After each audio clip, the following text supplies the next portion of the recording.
Number question कह रहा है जदीद नज्म का पेशरो किसे माना जाता है, यानी कि जदीद नज्म का पेशरो जो है वो किसको माना जाता है, यानी कि नज्म जो है जदीद यानी कि नया नज्म जो है उसका पेशरो किसको माना जाता है। तो ध्यान रखेंगे हाली और आज़ाद को, हाली और आज़ाद को जदीद नज्म का पेशरो माना जाता है। चलिए नेक्स्ट क्वेश्चन की ओर बढ़ते हैं। अगला क्वेश्चन जो कह रहा है 20वीं सदी का अजीम तरीन शायर किसे माना जाता है।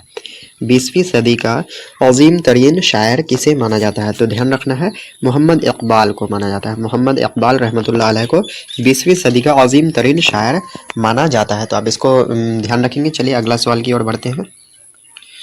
अगला सवाल है उर्दू शायरी में नज़्म की रिवायत कब से मिलती है, यानी कि नज़्म के बारे में पता कब से चला है। तो 1857 के आसपास से, यानी कि 1857 के आसपास से नज़्म के बारे में पता चला है। चलिए आगे देख लेते हैं। आगे काफ़ी इंपॉर्टेंट क्वेश्चन है ये। अब कई बार आपके बोर्ड एग्जाम में रिपीट ये हो चुका है ये क्वेश्चन। बोल रहा है चकबस्त का पूरा नाम क्या है। चकबस्त का पूरा नाम क्या है। तो ध्यान रखेंगे पंडित ब्रिज नारायण है। पंडित ब्रिज नारायण है। चकबस्त का पूरा नाम क्या है, पंडित ब्रिज नारायण। चलिए आगे देख लेते हैं। अगला चकबस्त की पैदाइश कब हुई। चकबस्त की पैदाइश कब हुई। तो ध्यान रखना है 1882 ईस्वी में हुई थी। 1882 ईस्वी में चकबस्त की पैदाइश हुई। चलिए आगे देख लेते हैं अगला सवाल। अगला सवाल है चकबस्त कहाँ पैदा हुए। तो 1882 में कहाँ पैदा हुए थे, फैज़ाबाद, जो कि यूपी में पड़ता है। फैज़ाबाद जिला जो है वो कहाँ पे पड़ता है, यूपी में। ठीक है, चलिए आगे देख लेते हैं। आगे है चकबस्त के आबाओ अजदाद कहाँ से ताल्लुक़ रखते थे। चकबस्त के आबाओ अजदाद कहाँ से ताल्लुक़ रखते थे। तो ध्यान रखना है लखनऊ से रखते थे। लखनऊ से ताल्लुक़ रखते थे। उसके आबाओ अजदाद यानी कि दादा परदादा कहाँ से ताल्लुक़ रखते थे, तो लखनऊ से रखते थे। ध्यान रखना है।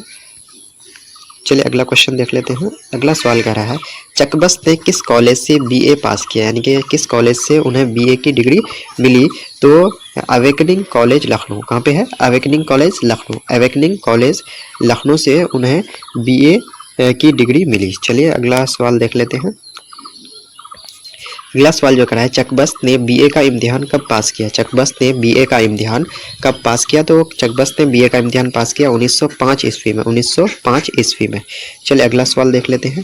अगला सवाल कह रहा है चकबस्त ने वकालत का इम्तिहान कब पास किया। चकबस्त ने वकालत का इम्तिहान कब पास किया। तो 1908 ईस्वी में किया। 1908 ईस्वी में।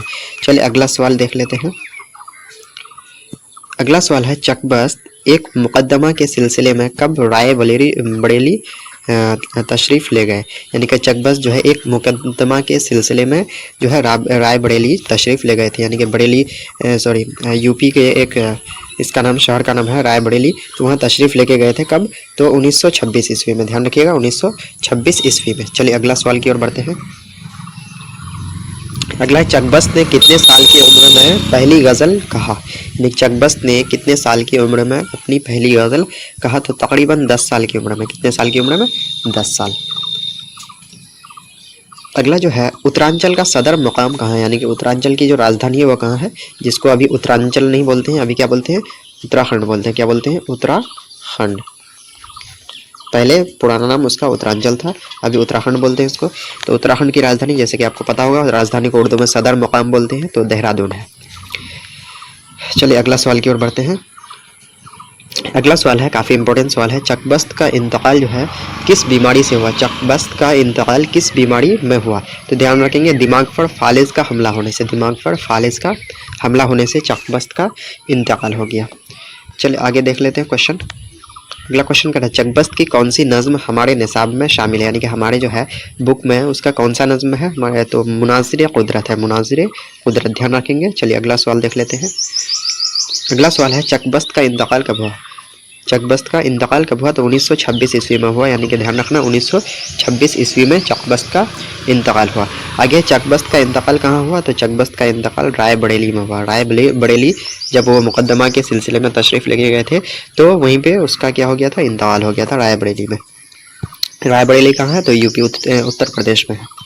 चलिए अगला सवाल देख लेते हैं। अगला सवाल क्या कह रहा है। अगला सवाल कह रहा है बुलंद का ज़िद बताएं। बुलंद का ज़िद बताएं। तो बुलंद का ज़िद यानी कि उल्टा क्या होता है, पस्त होता है। ज़िद यानी उल्टा, बुलंद का उल्टा क्या होता है, पस्त होता है। चलिए अगला सवाल। अगला सवाल हकीकत का ज़िद क्या होता है। हकीकत वेरी इंपॉर्टेंट क्वेश्चन है, यानी हकीकत का ज़िद क्या होता है। तो हकीकत का होता है मिजाज।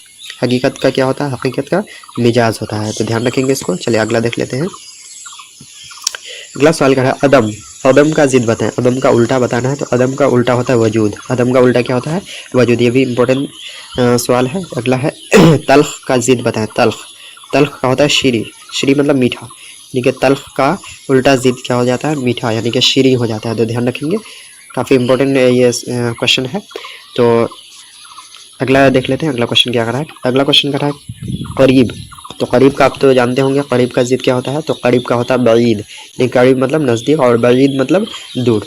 तो इस तरह से जो है